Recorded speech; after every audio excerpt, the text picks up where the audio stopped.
Bueno, lo que vamos a hablar ahora va a ser del microscopio de fluorescencia.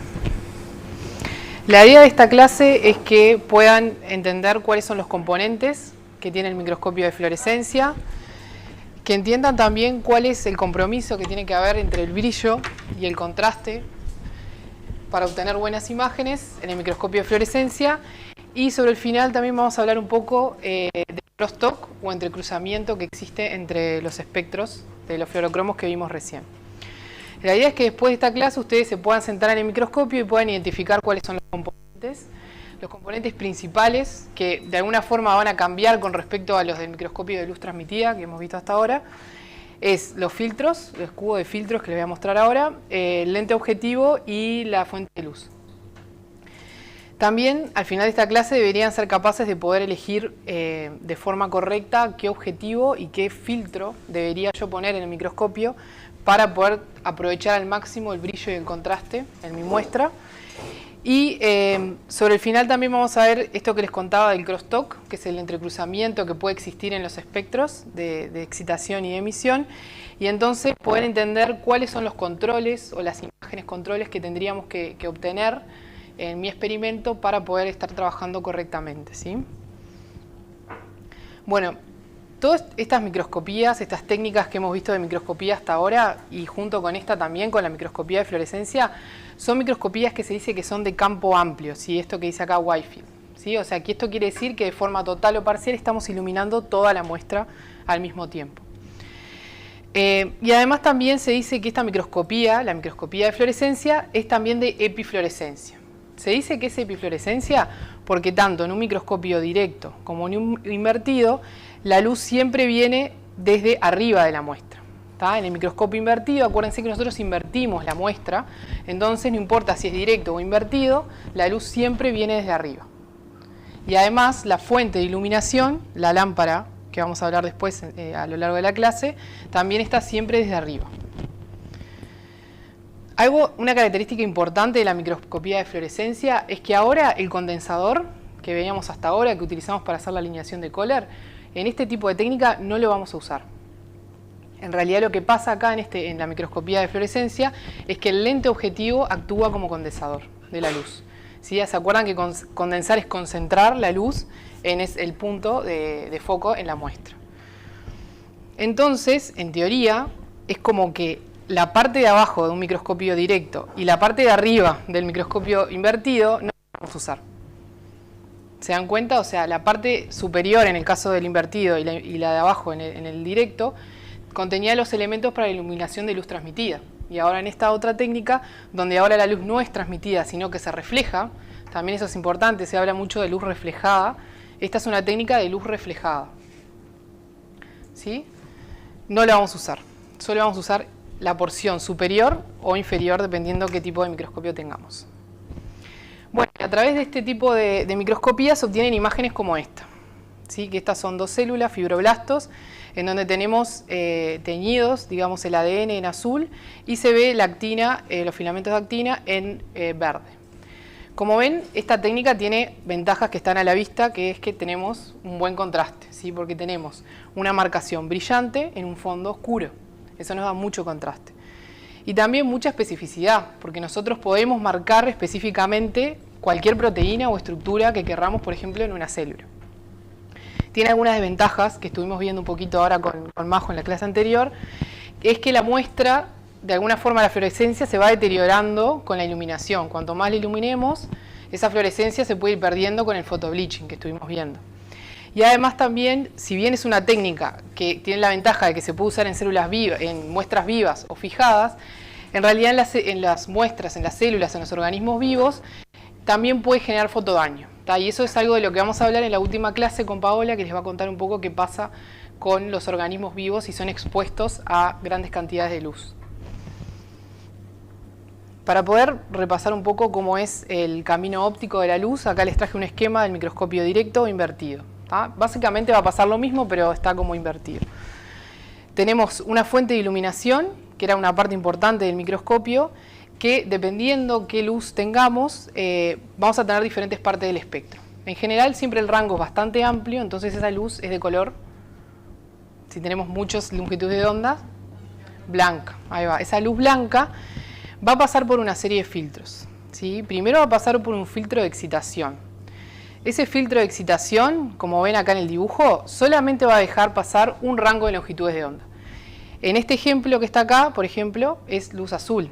En este otro, que es en el microscopio invertido, ven que a través de ese filtro de excitación solo pasa luz verde. Luego de que pasa ese primer filtro de excitación, la luz va a llegar a un espejo dicroico o filtro dicroico, que siempre se encuentra a 45 grados, ¿sí?, con respecto a la fuente de iluminación o el detector y la muestra, ¿sí? Siempre 45 grados.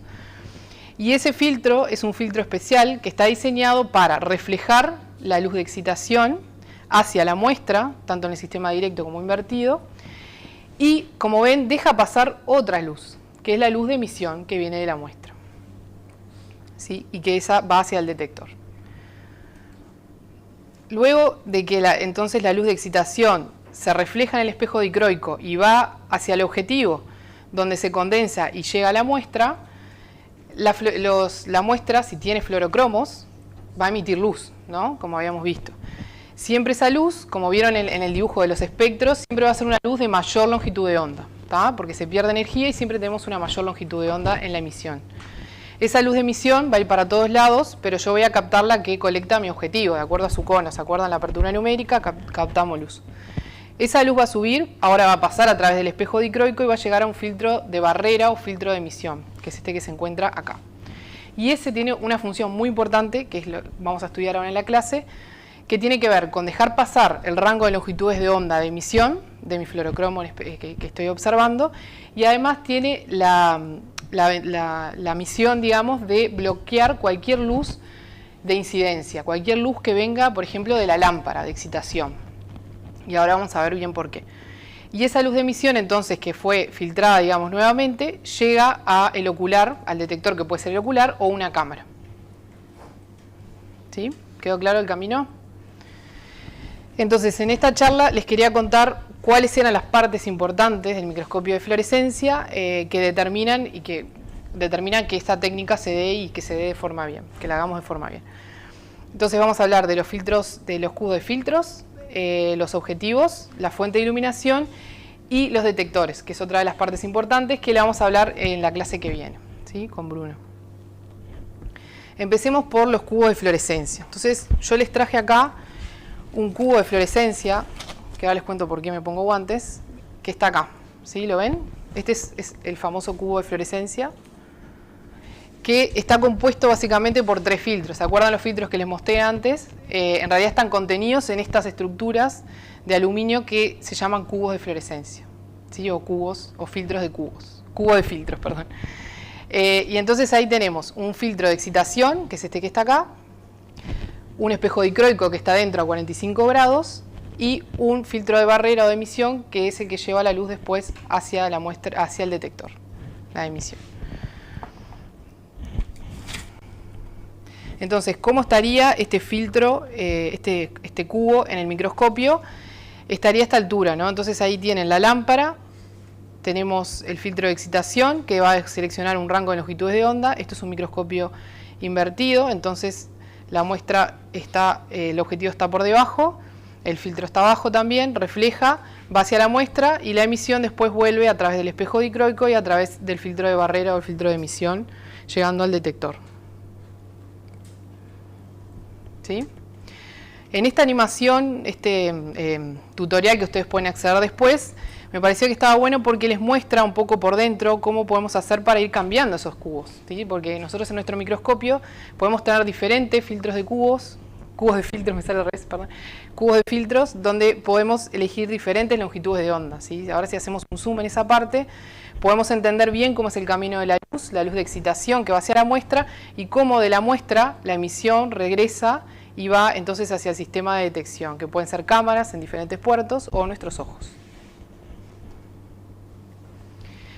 Creo que es importante que ustedes, si bien no están trabajando directamente en la parte técnica de los microscopios, está bueno que sepan qué tipos de filtros existen, porque en realidad un filtro o una banda de filtro me pueden determinar que la imagen pueda tener más brillo o más contraste. Entonces a veces la selección de filtros Depende mucho de estos parámetros y por eso les quería contar esto.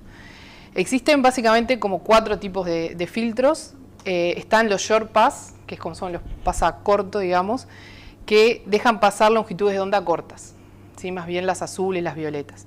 Y bloquean, que cuando me refiero a bloquear me refiero a absorber, si se acuerdan de cuando hablamos de la luz, de la absorción del resto de las longitudes de onda más largas. Los long pass son los que dejan pasar longitudes de onda más largas y absorben las más cortas. Los espejos dicroicos, o también llamados a veces beam splitters, porque es como que separan la luz en dos, reflejan determinado rango de longitudes de onda y dejan pasar a través del filtro otras. Y después tenemos los filtros pasabanda, ¿sí? O filtros bandpass. Estos filtros se caracterizan por estar, digamos, nombrados con la longitud de onda central del pico, ¿sí? De donde está pasando la luz, y una banda, ¿tá? Que, por ejemplo, en este ejemplo que tienen acá es un filtro de 500 y dice 50. Ese 50 es el ancho de la banda, ¿sí? Del espectro que deja pasar ese filtro. Acá, por ejemplo, estos tienen bandas anchas, en cambio por ejemplo, tiene una banda bien angosta. La longitud de ondas del espectro que deja pasar es bien angosta. Y también se pueden generar, digamos, filtros de bandpass filters, juntando un filtro de paso corto, de short pass, con un long pass. Y dejando pasar una banda nomás angosta de emisión. Sí. Sí, exacto.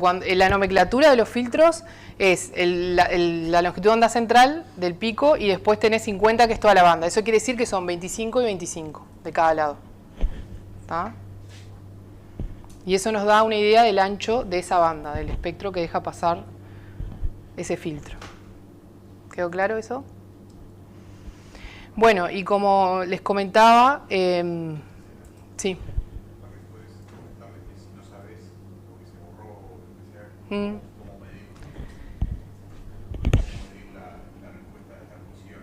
Sí, no sé si ellos se van a poner a medir, pero con un espectrofotómetro podemos medir. Sí, exacto. Si se perdió, igual si es de alguna marca en especial el microscopio, se puede averiguar por la web con algún código o algún número, pero si no, en realidad, si nosotros ponemos los filtros en el espectrofotómetro, podemos ver cuánta luz pasa o se absorbe en ese filtro que querramos medir. Y el aparato, digamos, nos da un espectro.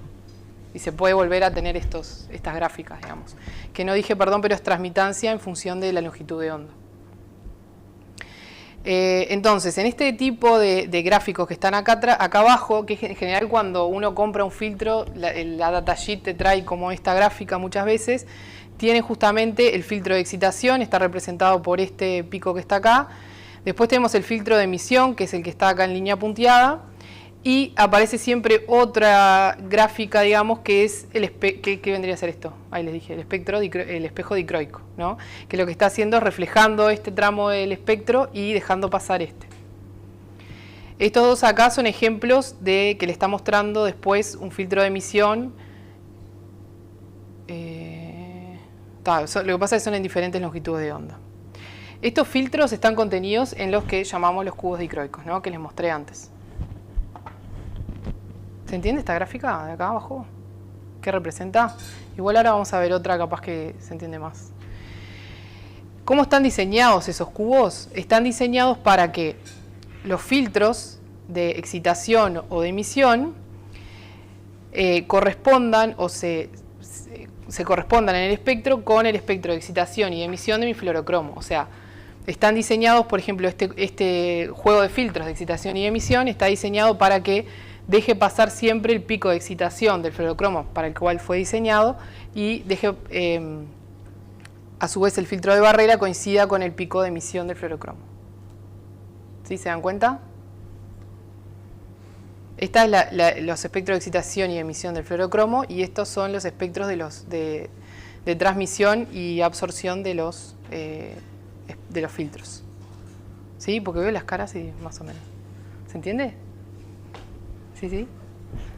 Si no, me preguntan.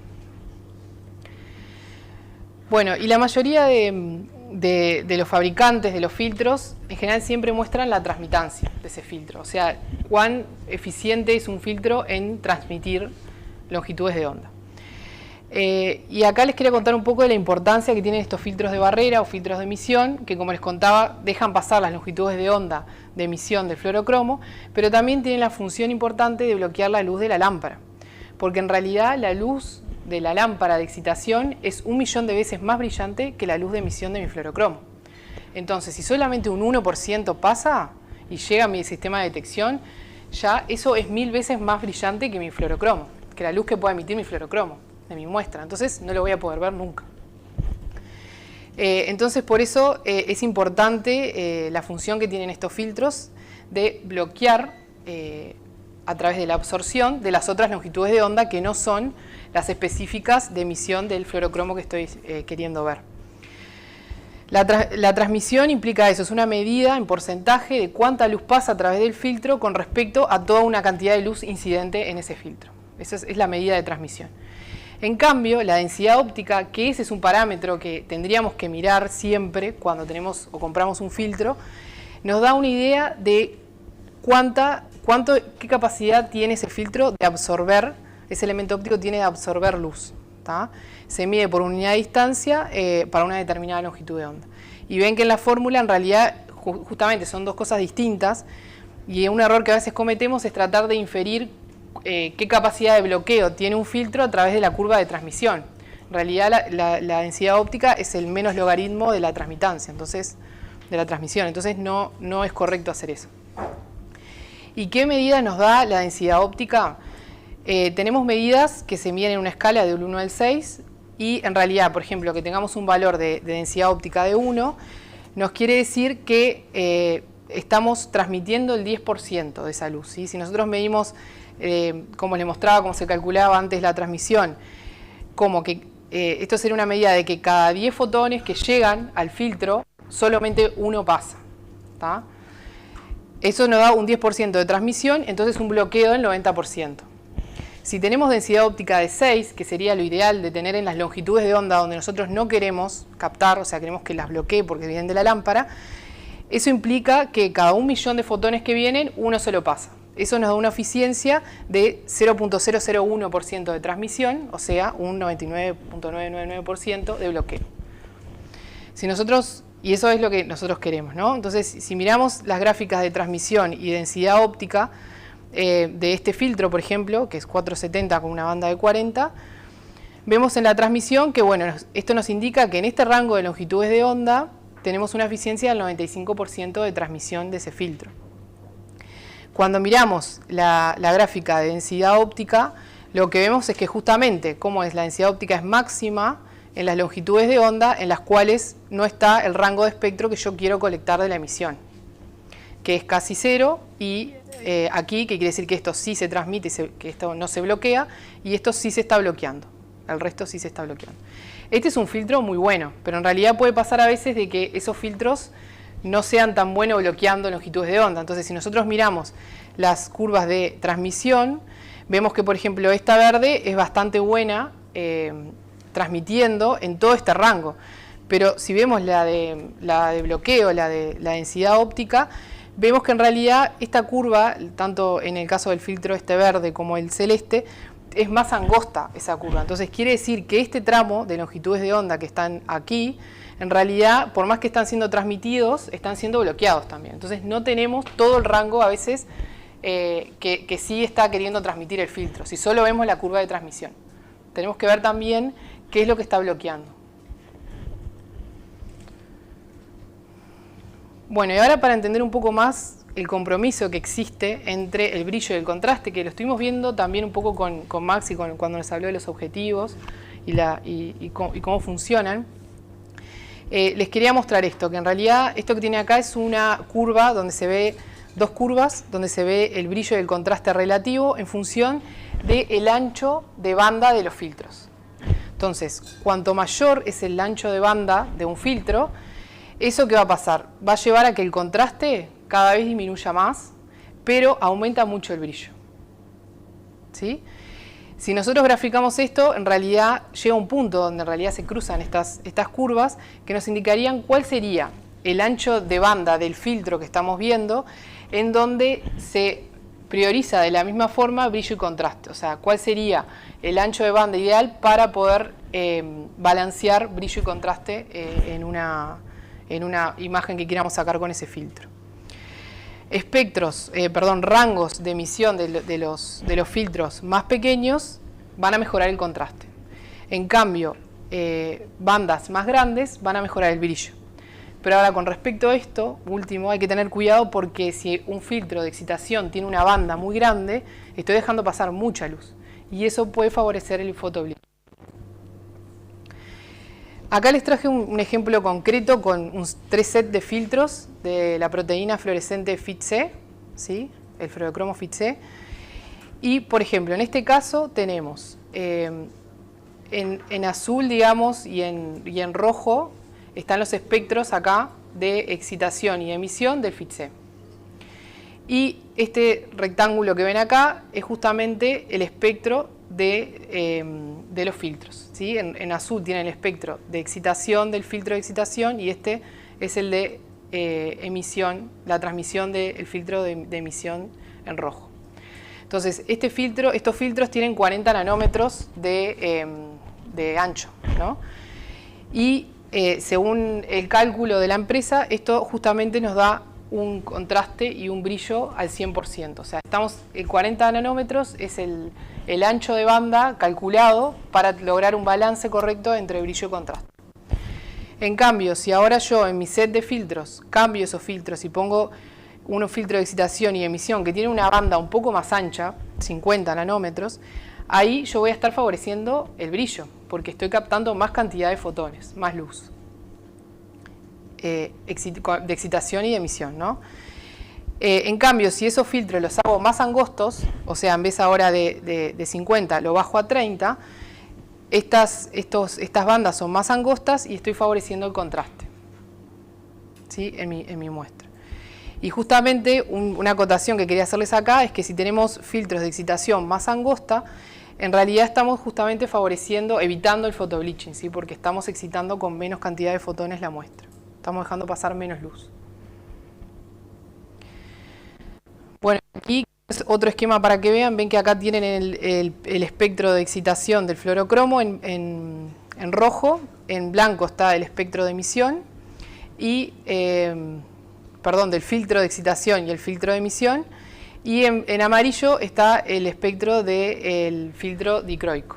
Entonces ven que realmente esta parte se refleja y esta es la que deja pasar y coincide con el espectro del filtro de emisión, que es lo que deja pasar. Pero a veces uno tiene que elegir entre justamente un filtro o entender cuál es la eficiencia o qué es lo que tengo que ver con un filtro el long pass, que deja pasar todo este rango, o uno que solo deje pasar una banda, ¿sí? Al detector en la emisión. Y esa elección justamente tiene que ver con que los long pass son más sensibles, o sea, te permiten más brillo en la muestra. Y los bandpass lo que hacen es que sean más selectivos, ¿sí? Porque permite mayor contraste, al solo elegir una parte del espectro de emisión. Y bueno, otra cosa que les quería contar es eso, que además de estar diseñados, de haber diseños de filtros en donde solamente queremos ver un rango de excitación, un rango de emisión, existen también lo que se llaman los cubos múltiples, en donde ustedes al mismo tiempo van a poder ver, excitar y detectar señales de diferentes rangos del espectro. Sí, acá, por ejemplo, este es un cubo doble, digamos, donde tenemos dos filtros de excitación, se dejan pasar dos rangos, que son reflejados por el espejo dicroico, y dos rangos de detección en la emisión, que son estos que están acá en blanco. Les dejo acá un tutorial para que ustedes, si quieren, jueguen con eso y prueben a ver qué pasa con los fluorocromos cuando eligen más de uno y con diferentes tipos de cubos. Tanto así como triples o cuádruples, que acá en este microscopio tenemos ahora un filtro que deja pasar 4 rangos de excitación y colecta 4 rangos distintos de emisión. Esto está, a veces capaz que uno piensa que está buenísimo porque de una sola vez podés ver más de un fluorocromo y podés captar esa señal, entonces de esa forma uno capaz que trabaja más rápido o la adquisición la puede hacer más rápido. Pero en realidad tiene la desventaja de que casi siempre vamos a ver esto que llamamos crosstalk, que es entrecruzamiento de los espectros de excitación y de emisión. Entonces vamos a ver, como la gente que trabaje en el grupo de ese microscopio, van a ver que en un canal vamos a estar viendo la señal de, por ejemplo, el verde y el rojo, juntas. Y eso es porque existe este famoso crosstalk. Llamamos crosstalk de excitación a la excitación al mismo tiempo de por lo menos 2 fluorocromos, ¿no? Entonces, acá en este esquema de excitación en función de la longitud de onda, tenemos los espectros de excitación de 3 fluorocromos. Y ven que en esta zona que está pintada acá, si nosotros usamos una excitación no casi tanto a 405, pero sí a 440 o a 458, vamos a estar excitando los 3 a la vez. ¿Se dan cuenta de eso? Y en el caso del crosstalk de emisión, lo que está pasando es que vamos a estar recogiendo en uno de los canales la fluorescencia del otro. ¿Ven? En todo este rango donde los espectros de emisión de los fluorocromos se solapan, si yo elijo un filtro que me colecte este rango que está acá, en realidad voy a estar viendo la señal de los dos juntos. ¿Sí? Bueno, pasamos ahora a los objetivos, que era otro de los elementos importantes que tenía el microscopio de fluorescencia.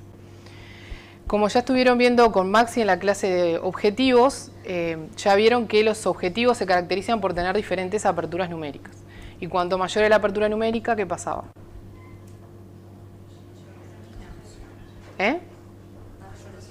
Más resolución y ¿qué más? Eran dos cosas, resolución y más luz, exacto. Cuanto mayor es la apertura numérica, mayor es la capacidad que tiene nuestro objetivo de colectar luz. Entonces la fluorescencia va a ir hacia todos lados y la muestra va a emitir luz para todos lados, pero yo voy a captar la fluorescencia que entre dentro de mi cono dependiendo de la apertura numérica del objetivo que tengo. Acá tienen 3 ejemplos en donde tenemos las mismas células, son células que tienen una marca fluorescente azul, con el fluorocromo que ya más están viendo los núcleos en azul. Están viendo también la actina en verde, parte de los filamentos de actina son parte del citoesqueleto de la célula, y en rojo están viendo las mitocondrias. Tenemos 3 marcas distintas. Parece que es el lente que tendría más brillo para ustedes. Ay, lo dudaron mucho. Yo de una me voy a ir por uno de esos dos. Rojo el espectro de emisión de la lámpara de mercurio y en amarillo está la de aluros. Es bastante similar, nada más que es un poco menos brillante, digamos, en los picos que genera. Con respecto a cuáles son las ventajas y desventajas de este tipo de lámparas, estas lámparas tienen una distribución, como vieron, de intensidad bastante amplia a lo largo del espectro electromagnético. Vieron que algunas priorizan más algunas longitudes que otras, como la de xenón, que sobre todo es emisión en infrarrojo, y la de mercurio se distribuye bastante bien en el espectro visible y también el UV. Otra de las ventajas es que el reemplazo o la vida útil de las lámparas, no tanto las HBO que son de 300 horas, pero las otras duran bastante, 2.000, 4.000 horas es bastante tiempo. Acá, por ejemplo, una de esas se cambia una vez por año, o sea que dura bastante. Y tiene relativamente buena intensidad, ¿sí? En todos esos picos que genera la lámpara. Las contras es que toma un tiempo que se prendan. Uno cuando la prende tiene que esperar un ratito, unos minutos, a que se estabilice y brille al máximo, digamos. Otra desventaja es que calientan esas lámparas, con las horas de uso empiezan a calentar, se genera calor. Son lámparas relativamente costosas, al menos para Latinoamérica, no tanto en Estados Unidos, pero acá sí, son unos 600, 800 dólares cada lámpara de esas, de las que duran un poco más, ¿sí? Y otra cuestión es que también la forma en que el sistema lleva la luz al microscopio es a través de una guía de líquido, o sea, en realidad ese cable en realidad no es un cable, sino que es un líquido por donde pasa la luz, ¿sí? Y eso cada tanto hay que reemplazarlo. Y sale un poquito caro cambiarlos. Y después la otra desventaja que es bastante importante es que tienen mercurio y el mercurio contamina. Entonces, y acá en Uruguay al menos tampoco tenemos una buena forma de reciclar el mercurio. Yo las guardo, tengo un montón de lámparas usadas guardadas porque me da cosa tirar. Entonces, bueno, justamente estas cosas son las que llevan a la tecnología LED, ¿sí? Que es una de las principales fuentes de excitación en los microscopios que se está usando hoy en día. El microscopio este que nos prestaron ahora tiene LEDs de diferentes colores. La luz LED tiene la ventaja de que se puede prender y apagar rápidamente. No necesitas shutters porque puedes prender y apagarla todo el tiempo. La intensidad es estable durante incluso años, ¿sí? Porque además duran un montón, como 20.000 horas puede durar un LED. Tiene un control mucho más preciso de la regulación de la intensidad de la lámpara y no genera calor. Las desventajas es que muchas veces el sistema electrónico se termina rompiendo antes que la lámpara. Y que además aún muchos sistemas están acoplados a esta guía líquida que cuesta un poco cambiarlo. Igual dura bastante, no es tan rompible, pero bueno, cuando hay que cambiarla cuesta. Ese tipo de LED que les mostré antes es luz blanca, o sea, es una LED blanca. Se puede obviamente usar entonces en la microscopía de transmisión. Pero también existen LED de diferentes colores, como todos ustedes saben, y que también se han diseñado para, como fuente de excitación en los microscopios de fluorescencia. Entonces acá la ventaja es que podemos tener longitudes de onda discretas usando LEDs de diferentes colores. No son necesarios a priori filtros de excitación porque en general tenemos picos discretos de excitación a diferentes longitudes de onda. Se puede controlar la intensidad de cada LED de forma individual y se pueden combinar de diferentes formas. Puedo elegir prender la roja sola, la roja y la azul, la roja y la verde, puedo elegir eso. Las contras son que en realidad hay algunas LED, como es la luz verde, la LED verde y la LED amarilla, en que en realidad tienen un espectro bastante amplio de emisión, no es como tan puntual como las otras. Entonces ahí en ese caso sí hay que seguir usando todavía filtros de excitación para seleccionar un rango más angosto del espectro. Acá una cosa que les quería como dejar claro es que a veces las gráficas de transmisión en función de la longitud de onda que nos muestran están normalizadas. Entonces siempre vemos como que todos los LEDs son igualmente brillantes. En realidad no es así. Y ahí la recomendación es que siempre vean la intensidad relativa. Porque cuando ven la intensidad relativa se dan cuenta que no todas las luces emiten con el mismo brillo. ¿Sí? ¿Lo ven ahí? Bueno, y existen fabricantes como Zeiss que han desarrollado sistemas en donde tienen LEDs de diferentes colores que se pueden combinar, se llama Colibri este sistema. Pueden prender y apagar una, prender dos, apagar dos, sumar todas juntas. Eso lo pueden regular en este sistema que inventaron. Y bueno, y acá les quería compartir esto, que es un proyecto que la Universidad de McGill, donde trabaja Claire, llevó a cabo a través de la Advanced Bioimaging Facility, que es la unidad que dirige Claire en esa institución, que se llama Green Light Microscopy, y la idea es una campaña para reemplazar en todos los centros de investigación donde se trabaja con microscopios las lámparas de mercurio por iluminación LED. Y bueno, y generaron hasta un videíto y todo indicando cuáles son las ventajas de de pasarse a luz LED. Esto de alguna forma se puede tomar como insumo, intento tomarlo como insumo para poder generar acá también lo mismo de cambiar y pasarnos a otro sistema de iluminación que no contamine tanto como el mercurio.